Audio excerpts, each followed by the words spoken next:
We'll do that with our guy, Dave Randorf, FanDuel Sports Network, TV voice of our Tampa Bay Lightning. What's going on, buddy? How are you? I'm good. How are you doing, Jay? We're doing better now that you're here, and I don't have to talk about the Rays anymore and talk about what the heck is going on. More uncertain when it comes to the future of that stadium. I know you being a big baseball guy as well. It's just sad because I think when you're talking about Team Tampa Bay, the more teams, the more attention, the more good vibes, the better. But let's talk some hockey. I want to ask you about Conor Geekie, the big news today, and excuse the horns in the background. There's goals being scored during the Rink of Dreams game here at Amalie Arena. But, Dave, the big news, Conor Geekie being sent down to AHL Syracuse, and he hasn't played his best here recently, no points in a while, but I think this is just a much well-needed reset for the 20-year-old winger. No doubt. I think everybody needs to take a deep breath and not think this is a demotion or read anything further into it than what you just said. This is a 20-year-old kid who came up and I think exceeded expectations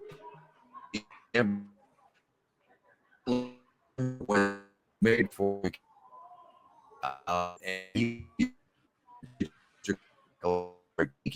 a lot of people did some reading and some phone calls and some and some investigation into Conor Geekie, and everybody was excited about him. And I remember seeing him at the rookie development camp and thinking, wow, he's all of 6'4", and this guy takes the puck to the net. But he forced his way onto the team in the first place. A team has a plan for you in their minds until you change their mind. And he changed their mind and made this team out of camp and had some moments. But at the end of the day,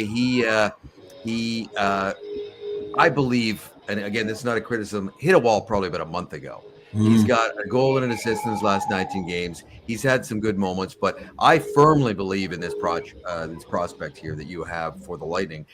You can't teach 6'4". He's got some skill. He's got some hockey heartbeat and some hockey IQ. What he needs, in my opinion, really is to get stronger.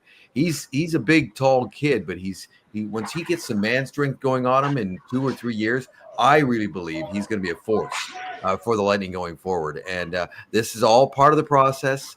You know, I was talking to Brian Engblom and I were talking to Nick Paul today. It took him several years to become a regular. In fact, you could argue he wasn't even a regular in the NHL until he got here to Tampa Bay. You know, in Ottawa, he was up and down. And yes, he had some longer stints in Ottawa. But one of my point is it takes a while. And lots of guys go through it. So I hope he goes down there and takes this for what it is, a reset, an opportunity to get stronger, get better, play some more, and get some confidence back. Because he will be back, and he remains a big piece of the puzzle.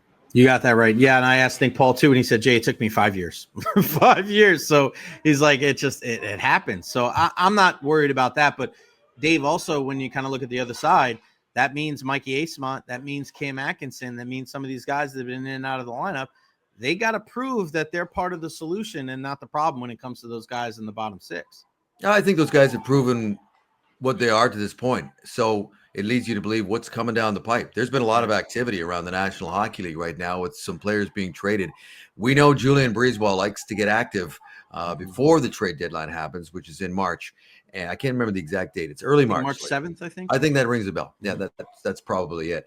And he likes to get his business done beforehand. And a lot of teams have already moved some big names. I mean, we're talking some big trades. And so maybe this is also part of a bigger plan, a bigger piece, a bigger move that is happening here, because Julien Brisebois recently had a State of the Union address with the media, and he said, we're looking, and we're always looking to improve. That's not news. So listen, I Cam Atkinson and Mikey Eyssimont, they are what they are. Especially Cam Atkinson. He's well into his career, and he's been a part-time player for the Lightning this season. That's not nothing more than just the facts. That's what he's been. And he's not the 40-goal scorer that he once was. Mikey Eyssimont is going from the doghouse right back onto the second line, at least for tonight, because he's a strong forechecker. He's a puck battler, and he wins puck battles, and he's a dog in the bone. And so he is, at least today, from the morning skate, he was skating with Hagel and Cirelli again. So that is probably we're going to see him tonight in 2 huge games against the Ottawa Senators. So we'll see what the forward depth looks like once the trade deadline comes and goes. Yeah, you look at that Atlantic division, Dave, and for many years it's been like, all right, it's the same 3 or 4 teams, but man, we've been kind of waiting. We've been kind of waiting for that Detroit, Buffalo, Ottawa, Montreal. Like, all right, who's going to really take that next step forward? But this year, Dave, it looks like, all right, they're here and they're putting the heat on those teams above them, saying, hey, we want to be part of the postseason too. Right now, they are. I mean, Ottawa is well ahead of the Lightning. Well, not well ahead of them, but they're ahead of the Lightning right now. Mm-hmm. And if they were to take these 2 games, they could, I don't want to say bury them, but they could certainly put them well back in the rear view mirror for 3rd place in the Atlantic. And then you're scrapping for a wild card spot. That is the reality. And the Lightning have had a comfortable position for the majority of the last 9-10 years. They've usually been home and cooled for a playoff spot. That wasn't the case last year. Remember, they didn't clinch their playoff spot until early April, which was very rare for the Lightning. But they had an excellent second half after a not great first 3 months, and they made up a lot of ground. Right now, after a very good month of December, they hit the skids a bit here in January in a very demanding schedule with a lot of games, a lot of travel, a lot of back-to-backs. And yes, that is a factor. I don't play, but I did travel with the team, and it was a lot to take in as a player. I could only imagine how taxed they were, and it showed in some of the results. But I do agree. Listen, 2 things. I agree with what Coop has been saying recently. We're not playing poorly. It's not like you're looking at these losses like the other night. They didn't play poorly. Right. They just aren't they aren't scoring the goals like we're used to seeing, and B, they just aren't getting the breaks, or their power play isn't carrying the mail like it normally does. But overall, their game is okay. Their goals against is okay. Their structure is all right. It's just that they aren't getting that key goal at the key time, and they find themselves chasing more games than they would like right now too. But enough of that. It's now time. You've got 4 straight games against divisional opponents in which they are 3-9 against Atlantic Division opponents. That's just not good enough. And you got to start changing it this week against a team that's ahead of you, against one of those teams that you point out has caught them from behind and passed them. Ottawa, in case you haven't been paying attention out there in the Jay Recher podcast land, and that is that they're 10-2-1 in their last 13. They've won 5 in a row. During that 13-game stretch, they're allowing well below 2 goals a game, just like the Islanders the other night. Almost similar story. And you saw what the Islanders ended up doing. It was very tough to break through. Tonight is about, and these next several games are about just putting the work boots on, putting your head down. And I sensed that Coop really liked the intensity of practice yesterday. They're not rolling in any new structure, any new game plans, any new wrinkles. They just want some intensity and execution. And don't let frustration get in the way of production. What do you think it's going to take for them to realize that changes do have to? Because the one thing that concerns me a little bit, Dave, is that like they're hoping that, all right, the regression from, all right, well, you're losing all these tight games, and we think that the analytics are telling us that we're actually a better team than what our record says. But I think it's a slippery slope, because I think at times when you hope too much, you don't take the bull by the horns and say, hey, we got to make an adjustment. Like the power play, right? Where you make these adjustments, you don't want to overreact, but the power play is not even getting sustained zone time, right? They're not getting shots on net. That's the issue. So I wonder, where is that balance? Where's that balance of knowing like, hey, we don't want to overreact, because I think that's a great strength of Julian Brisebois and John Cooper. But there's also times where I think you got to fine tune, you got to make the adjustments. At what point do you think they kind of find that balance and do have to maybe make a switch? I still think to err on the side of caution and trusting in the process, because I think, as I was just talking about, I think it's the consensus is their night in, night out effort level and play isn't that poor. I can think of really one game in the last several weeks where they laid an egg, in my opinion. That was at Boston. It was one of the road games they had against a division opponent, and they were down 4-0 at one point, if I'm not mistaken. And yeah, they had 45 shots that night. Forget it. I never thought they were going to come back and win that game. I thought they came up flat that night, and they got it handed to them. Other than that, I'd be hard pressed to, has every period been perfect? No. So stick with it, because I think the other side, Jay, that you're maybe talking to lends itself to a little frustration and then maybe a little panic in your game. Right. And while it's not early anymore, and this is the time to start banking some points again, panic is certainly not the way to keep everybody together. That can be you talk about slippery slopes. That's a very slippery slope. I still think there's enough leaders and experienced guys in this room to keep everything calm, keep everything cool. It's frustrating for fans to hear that.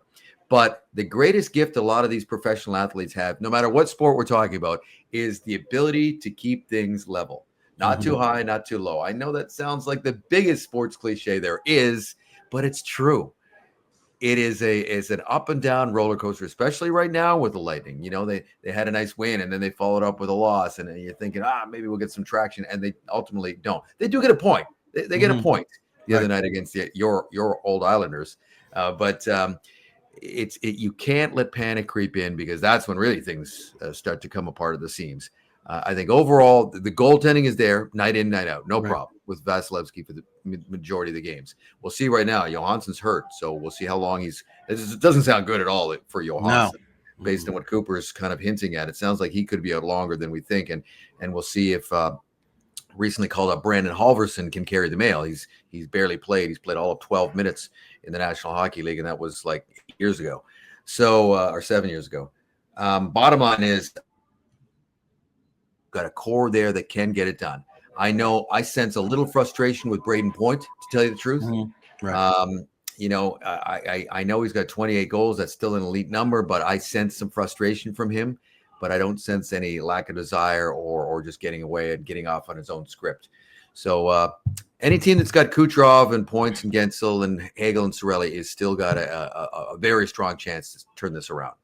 Dave, what do you make of the D-core? It looks like JJ Moser's out there all the time. He wants to get back. He was telling me the other day, I just want to get back. He'll come back after the Four Nations and, just give him his time so he'll be completely healthy. But when he does return, I mean, you're talking about a team that's got, maybe an embarrassment of riches back there. And I don't want to say it too early, because we know how you have too many defensemen until you don't, right? It's just like pitching in baseball. But how do you see kind of the D-core working out when he comes back? Do you think he slots right back in next to Victor Hedman? Do they keep Darren Radish there? Because then you're looking at a guy like a Lilleberg or a Perbix possibly coming out of the lineup. I don't think it'll be Radish, especially because he's the quarterback on that first power play unit. Hedman, McDonough, and Chernak ain't going anywhere. So, yeah, it's like, how do you see that whole D-core shaking itself out after the Four Nations? There's a lot that goes into that question, and Moser has forced us to kind of look at all the angles, because he came in and pretty much seamlessly fit with Victor Hedman for the majority of the time that he's been here before he got hurt in the middle of December. So I think you have to, first of all, there's structural stuff on the ice, right hand, left shot, matchups, this and that go into that decision. But you also have to look at the person. Do they lose Darren Radish a little bit, even though he wouldn't, go off in a corner and pout if he was pushed back to the third pairing? But do you lose a little juice from his game if you take him away from Victor Hedman the minutes that he's been getting and put him with Perbix? Or if that's not a concern, is Moser going to have any rust in his game?